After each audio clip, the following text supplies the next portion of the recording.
विश्वस्वरूप राय चौधरी ने स्वास्थ्य जागरूकता पर आयोजित प्रेस वार्ता में अहम जानकारियां साझा की। उन्होंने बताया कि घरेलू उपायों और प्राकृतिक खाद्य पदार्थों का सही उपयोग करके कई बीमारियों से बचाव और इलाज संभव है। उन्होंने मौसमी फलों की उपयोगिता पर जोर देते हुए कहा कि आम का सही मात्रा में और सही तरीके से सेवन शुगर जैसी बीमारियों में फायदेमंद साबित हो सकता है। चौधरी ने लोगों से अपील की कि वे दवाओं पर पूरी तरह निर्भर रहने के बजाय अपनी जीवन शैली और खान पान में सुधार लाकर बेहतर स्वास्थ्य पा सकते हैं। उन्होंने रेबीज को लेकर फैली भ्रांतियों पर भी बात की और स्पष्ट किया कि हर कुत्ते के काटने से रेबीज नहीं होता, बल्कि ये बीमारी सिर्फ रेबीज संक्रमित कुत्ते के काटने से ही फैलती है। चौधरी ने लोगों से सतर्कता बरतने और डर के बजाय जानकारी आधारित व्यवहार अपनाने की अपील की। उन्होंने कहा कि लोग यदि अपने स्वास्थ्य के प्रति जागरूक रहें और सही जानकारी के आधार पर अपनी जीवन शैली में बदलाव लाएं, तो वे कई बीमारियों से बच सकते हैं। मेरा नाम डॉक्टर विश्वरूप राय चौधरी और हमारे पूरे भारत में 20 हॉस्पिटल हैं हिम्स के नाम से और 500 से अधिक डॉक्टर PRC क्लिनिक हैं पूरे देश में। मैंने 37 बुक्स लिखे हैं, फरीदाबाद का रहने वाला हूँ और मेरा काम है लोगों को ठीक करना गोभी फल और कच्ची सब्जियों से, जो कि आज का मुख्य विषय भी था। आज 10 मई है और इतिहास में 10 मई 1857 में देश का पहला आज़ादी की लड़ाई शुरू की थी अंग्रेजों के खिलाफ।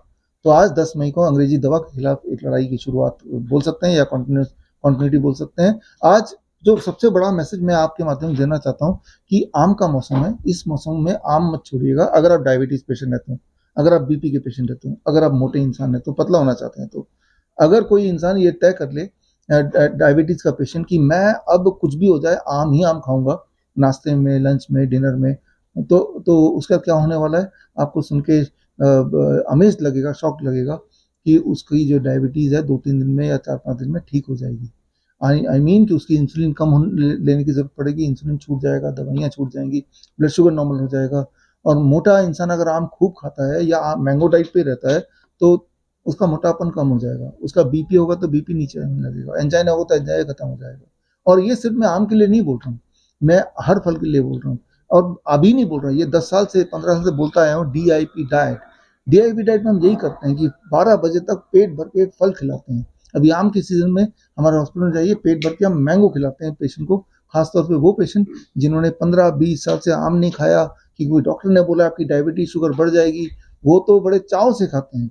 और जब ढेर सारा आम खाते हैं और फिर शुगर चेक करते हैं और देखते रहे दवाई भी नहीं ली, मैंने आम भी खा लिया, 2 घंटे बाद शुगर चेक किया वो भी नियर नॉर्मल है, तो उनका कॉन्फिडेंस बढ़ जाता है और तब उन्हें सच्चाई पता चलती है कि डॉक्टर ने आपको पिछले कई सालों से 1 डेकेड, 2 डेकेड, 3 डेकेड से ये झूठ बोलते आए हैं कि आम खाने से शुगर बढ़ेगा, आम खाने से मोटे हो जाएंगे, राइट। जबकि सत्य ये है कि आम खाने से शुगर घटेगा, आम खाने से मोटे नहीं होंगे।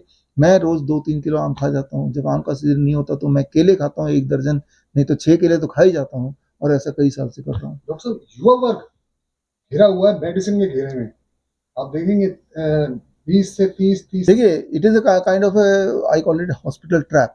ये एक बहुत बड़ी समस्या आजकल है और ये क्रिएटेड समस्या है, राइट। मेरी किताब भी आने वाली हॉस्पिटल ट्रैप, ये मैं एक्सप्लेन कर देता हूँ। जब भी आप कभी किसी हॉस्पिटल में जाते हैं तो सोचते हैं कि वो इलाज करेगा, तो आप डायग्नोसिस के बहाने जाते हैं, एक चूहे की तरह। चूहा सोचता है कि यहाँ पे रोटी रखी है, शायद वो चाहता है जो भी मालिक है कि मेरी भूख मिट जाए, और जब तक वो रोटी खाता है तो ट्रैप बंद हो जाता है, तब उसे रियलाइज होता है कि ये तो रोटी नहीं थी, ये ट्रैप था। तो डायग्नोसिस जो है वो ट्रैप है। आप कभी भी हॉस्पिटल जाएंगे, बोलेंगे वो ब्लड टेस्ट कर लो, KFT कर लो, LFT कर लो, अब वो रिपोर्ट बायोप्सी कर लो, पेट स्कैन कर लो, एंजियोग्राफी कर लो, मेमोग्राम कर लो, DTPA स्कैन ये कर लो। जब ये करते हैं तो वो जो टेस्ट होते हैं वो टेस्ट सत्य नहीं है, वो टेस्ट को आधार बना के आपको दवाई देते हैं, वो एक ट्रैप है। इसके सारे सबूत इस किताब में मिल जाएंगे। ये किताब 31 मई को मैं रिलीज करूंगा। तो सबसे बड़ा कारण क्यों जाल में फंसे हुए हैं, क्योंकि वो जाल बनाया गया है। अगर आप बोलेंगे चूहा क्यों फंसा हुआ है, क्योंकि चूहेदानी बनाया है तभी चूहा फंसा हुआ है, राइट। तो उस जाल से कैसे बाहर निकलेंगे, जो लोग मुझे सुन रहे हैं, पहला स्टेप तो ये है कि अगर आप शुगर के पेशेंट है, BP के पेशेंट है, किडनी के पेशेंट है या हार्ट के पेशेंट है, थकान रहती है, नींद नहीं आती, यही सारी समस्याएं होती हैं, कमजोरी हो गई है, कोई ट्यूमरस ग्रोथ हो गया, you start with this. Step 1, be on DIP diet. DIP diet थोड़ा गूगल कर लें, लाखों लोगों ने DIP डाइट से अपने आप को ठीक किया, आपको हजारों वीडियो मिल जाएंगे, वीडियो, और तो मैं एक्सप्लेन नहीं कर रहा उसको। Step 2, don't eat after sunset. ये गांठ बांध लीजिए कि सूर्यास्त के बाद मैं कुछ नहीं खाऊंगा। जब ये करेंगे, डिनर सूर्य से पहले खत्म कर देंगे, पानी पी सकते हैं जब चाहे, तो आप देखेंगे कि बड़ी तेजी से आपका ब्लड शुगर, आपका ब्लड प्रेशर नीचे की तरफ जाएगा, आपका वेट कम होगा, आपकी एनर्जी बड़ी तेजी से बढ़ेगी, आपकी नींद गहरी हो जाएगी, आपका दर्द गायब होने लगेगा, जॉइंट पेन वगैरह, आपकी वीकनेस चली जाएगी। तो जो समस्या है वो जाने लगेगी। जो मैंने पिछले 1 मिनट में बात कही, ये घर पे कर लीजिए और आप देखेंगे कि दवाइयों से पीछे छूट जाएगा, डिजीज से पीछे छूट जाएगा, डॉक्टरों से पीछे छूट जाएगा। मैं बोलता हूँ इसे 3 Ds, disease, doctors and drugs. जी डॉक्टर साहब, अभी आपने ये एक तस्वीर लगा रखी है कुत्ते की। जो कुत्ता अगर काट लेता है किसी इंसान को, तो किस तरीके से उस पे जो इंजेक्शन लगवाते हैं, या 14 या 7 इंजेक्शन जो लगते थे, तो उनसे किस तरीके से निजात पा सकते हैं आप? देखिए, जिस तरह से जब हमारे ऊपर कोई विपदा आती है तो अक्सर हम मंदिर जाते हैं, दान चढ़ाते हैं, मिठाई चढ़ाते हैं, और कभी कभी विपदा ठीक भी हो जाती है, लेकिन वो ठीक हो जाती है तो वो मिठाई की वजह से नहीं है, वो कोई साइंस नहीं है, वो हमारी किस्मत की वजह से हो सकती है, हमारी मेहनत की वजह से हो सकती है। ठीक उसी तरह से कुत्ते काटने के बाद वैक्सीन लगाते हैं लोग और वो जिंदा भी रहते हैं। तो ऐसा नहीं कि वो कुत्ते के काटने के बाद वैक्सीन की वजह से जिंदा है। याद रखिए, 90% जब कुत्ते काटते हैं तो उसमें कोई वायरस होता ही नहीं, रेबीज होता ही नहीं है, तो वैसे भी जिंदा रहने थे, राइट। लेकिन सारा क्रेडिट वैक्सीन पे जाता है, और 10% टाइम कभी कभी रेबीज होता भी है।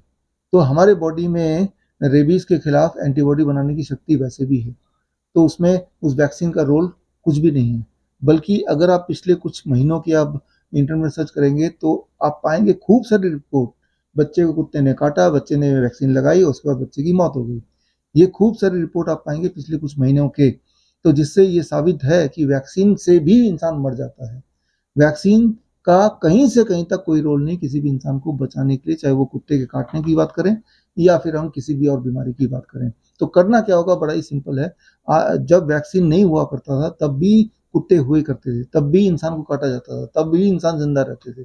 तब क्या करते थे, अगर आप इंडियन मेडिकल गैजेट पढ़ेंगे 1 अक्टूबर 1866 वाला, तो उसमें यही लिखा है कि स्टेप 1 फटाफट वहां धो अच्छी तरह से, स्टेप 2 स्टीम बाथ, तब उसे टर्किश बाथ, हमाम या वेपर बाथ बोला जाता था।